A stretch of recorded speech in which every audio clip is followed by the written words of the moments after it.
Dolla te për sola, hey. Rrugës e gate tova, hey, hey. Dolla te për sola, hey.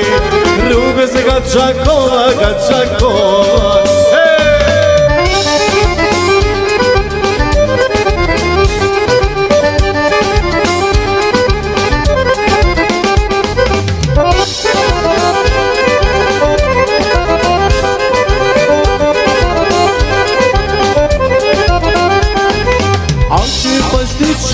Pashtu qika, hey.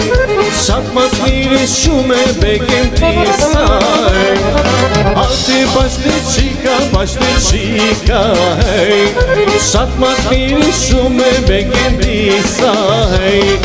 Po vjen molla gjia, molla me na shit.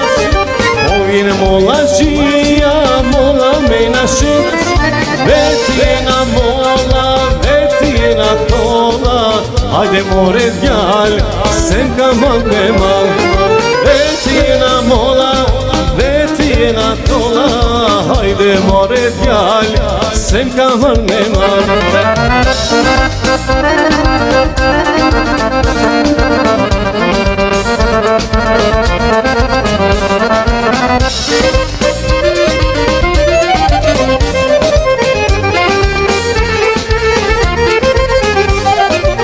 Vjen pomlađija, kumla me na šit. Po vjen pomlađija, kumla me na šit. Veti jena kumla, veti jena sumla. Hajde more djall, se m'ka mal me mal. Veti jena kumla, veti jena sumla. Hajde more djall, se m'ka mal me mal.